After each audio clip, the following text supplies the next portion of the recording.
Hey, what up guys, it's Caleb here, and in this video I want to talk about finding a design job and how do you find it fast. So the reason why I talk about this is last week I got a comment from a guy called Nelson, and Nelson is struggling with finding a design job, and I'm just going to read his message and we can all discuss that together. So he says, it's been 5 years since I obtained my degree in graphic design and I still haven't landed a job. Not sure what I'm doing wrong or I'm just overqualified. So I think it's definitely a very common kind of topics that I see a lot on my channel. So a lot of you guys are asking me questions like, how can I find a job? How can I find better clients? How can I, should I go to design school or not? So similar questions, right? Design around like school and finding jobs and all that. So in this video, I'm going to talk about how can you actually get a job fast. And there's a couple of things that I'm going to cover. But even before I talk about this, I want to quickly get back to his point about being overqualified as a designer. So I think if you're a designer that you don't get work, then you're definitely not overqualified, right? And in fact, I think you're underqualified in some sense. And don't get me wrong, right? I think the qualification part about a designer is definitely not the certificates, right? Your certificate doesn't really mean much in the whole design sense, right? Like graphic design in general, I think it's quite different from other occupations. So for example, if you are an accountant, right? If you go to accounting school for 4 years and then after you graduated, you have the certificates and that is kind of your ticket to get a accounting job, right? But for designers, even if you graduated without a portfolio, you still don't get a job. So I think your qualification is definitely your portfolio, but not your certificate. So the qualification part, I think you should focus on your portfolio, but not really your certificate. So now getting into portfolio part, I think portfolio is definitely super extremely important as a designer. So how can you actually get better? And these are the 3 points that I'm going to cover, right? So the first one is improving your design skill. So I think design skill is definitely the first thing that you have to focus on, right? If you don't get a job, maybe design skill has some problem. And the second one is updating your portfolio. If your portfolio doesn't get a job right now, then how can you update that to get jobs? And lastly is finding a job, right? So these are the 3 points that I'm going to focus on in this video.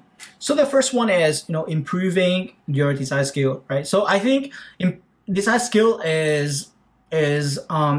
I think even before we talk about improving design skill, one thing is you have to recognize that your design is not good enough. And I think that is very hard for a lot of designers, right? A lot of people that I know, especially they have done school and they have been in the industry for a while now, it's so hard for them to change what they've been doing. And if people tell you, your design portfolio suck, that's why you don't get work, right? People get very defensive, right? This is what I do right now. This is what I do. If you don't like my design work, don't hire me. So if you hold a concept like that, right? If you hold kind of a thinking like this, I'm not willing to improve and, that is, I'm good enough for what I do, right? Then that is very hard. And that is, the reason why a lot of people don't get work, right? And I think recognizing yourself, your design skill is very important. And even myself, right? When I compare myself to other designers, I feel like I'm just so much lacking in a lot of areas, right? So one thing is recently I check out TikTok, right? I don't use TikTok myself, but recently I just check out the app because, TikTok is very, very popular right now. So I want to see why it is so popular. Why is it taking over the world? And when I look at that, right, the UI, the UX is just very good. It's a great app. Even the websites and all that, right? It's very polished. And if I compare that to Instagram, right, I'll say even Instagram is not as polished or the UX is not as good as TikTok. So TikTok is from China. And Chinese designer has been a ton better over the past 5 years or 10 years, right? Before Chinese designer are very outdated, but right now, Chinese designers are very, very good. And they have million designers out there in China, right? And they're charging a lot less than what you're charging. So if you don't recognize your design skill, if you think that your design skill is good enough, then compare with this designer, right? Every single day there are new designer coming out, they're gonna eat your pie if you don't keep up, right? So I think recognizing your design skill is very important.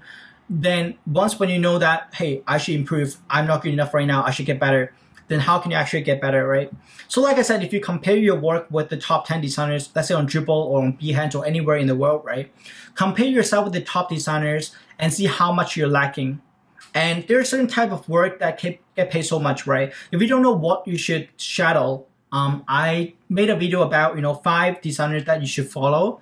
Then those are the designer or design team that get paid so much, right? They get millions dollars project, right? People are willing to pay so much money.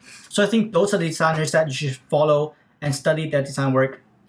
And I also made a video on how can you copy design work from top designers. So basically just downloading the design JPEG or whatever, put it into Photoshop, put it into Sketch, put it into Figma, and to study pixel by pixel, right? To study how to use shadow, study how to use typography, how to use gradient, what is the padding sizes, what is the border radius on the button right now, all this kind of little spec details, right? You want to update your design sense, because I believe that if you're old designers or if you have studied before, your design sense may be pretty different from what the design trend is about right now, right? I think like padding sizes and all that is a lot different than what I used to be doing, right? We used to be keeping everything about the fold, but everything is kind of changed right now too. So you want to update your design sense and make sure that you understand what kind of design that people are paying for, and make sure that your design has a market fit. And I also made a video about product market fit before. So I'm going to link all of those videos in the description link down below. I think those are going to be really helpful to you to kind of refresh your knowledge in graphic design. So you want to make sure that your design sense is up to date and knowing what is good design, what is bad design right now. So once when you know what is bad, what is good, what is bad, then I think you're ready to actually take action to improve your portfolio. So by improving your portfolio, I think whatever work that you have done before, like whatever work that doesn't get you a job, get you a design job, and those are the work that you want to throw away. And I know that it's very hard to throw away design work that you have spent a lot of time on, but I would say that, if that doesn't get you a job, that is worth basically very little to you, right? Maybe serve in your memory, but definitely in the client's mind. They may even weigh down your portfolio. The client may judge you by those bad design that you have in your portfolio. So anything that doesn't get you a job, throw them all away. Focus on building a new portfolio, refreshing your entire portfolio, and that is what I would say. But how can you actually improve your portfolio, right? Did you come up with fake project, or do you come up with real project? And I would say definitely don't work on fake project. Don't even spend time thinking about a fake scope of work, right? The way that I would suggest you do is to go on Dribbble, and Dribbble has a page called the Freelancer Design Job Board, and basically they have design job for graphic design, for logo, website, UI and UX, whatever kind of design that you would like to work on, right? So they have a bunch of clients looking for freelance designer to work on those projects. So what you would do is, I know that it's very hard for you to compete with the designers that has a good portfolio right now to find work, but how can you still stand out, right? The method that I would use is to message those clients and tell them that, I can work for you for free for this project, and you only pay me if you like my work, right? If you're gonna use my work for your company, then you only pay me by then, and you can pay me whatever you feel like it makes sense, right? If you like it a lot, pay me more. If you don't like it a lot, don't pay me at all, right? So I don't, money is not the first concern. But my concern is how can you improve my design skill, and how can I build good client relationship, and that is my main concern right now. So if you like the work, then pay me. If you don't like the work, don't pay me. But I really want to be a good relationship with you and helping your company to succeed, right? So this type of message, maybe you can get a couple of good reply, and maybe I think it's very easy for you to get into the work and start building relationship with the client and start getting like real project, real work, right? Your goal here is to work with real people that eventually you can tell your potential employer that how can you help their business from A to Z, how can you build a product for them, right? What is your process like, and what is your outcome, right? What is your design? So get a couple of projects, a very well flat out project, then you can put it on your portfolio, right? Only 2 or 3 is enough. So get 2 or 3 very, very polished project on your portfolio. Right. So once when you get there, right, then you compare this project. By the way, like within this kind of design practice, right, design exercise, like you're working with this company, make sure that you pair your design work with the type of like study that you've been doing, right? So is this stuff that I'm doing right now comparable to that designer that I was following, right? If it's not comparable, don't do that. So make sure that your design work right now, when you're working on this exercise, is the same quality or close to that quality that you've been following, right? So compare your design work, keep checking on yourself. That is a very important step. So once when you have 2 or 3 projects that is ready to present to your potential employer, I think you're ready to go out to find a real job. So I think finding a real job is hard, especially for younger designers. But one thing is what I learned is like employer, we are all human, right? If you can tell us a very beautiful story, then you can really move people, right? But to reach out to the CEO or the founder of the company is very important. And a very good website to do that is called angel.co, right? I found a bunch of clients on there. So if you see a job post on angel.co, because angel.co is all for startup, right? So most likely you're going to be talking to the founder directly. So you can write them a very heartfelt message and convince them to work with you, right? So focus on the job that pay around like $50,000 to $100,000 per year. Those are the jobs that are more ready for, junior designer, right? So focus on those jobs, tell them a beautiful story. There's like, I think 10,000 jobs out there. So message maybe like 20 per day.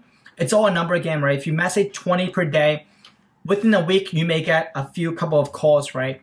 Then you may land on a job after a month or 2. I would say even a month or even less than a month, right? If you have a good looking portfolio, I would say that with the heartfelt message, right? I think you can land on a job within even like less than a month.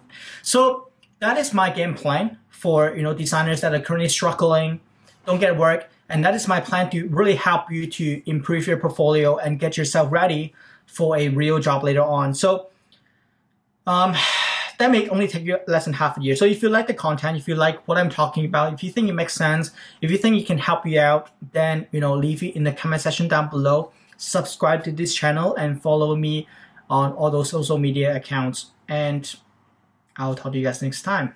Cheers.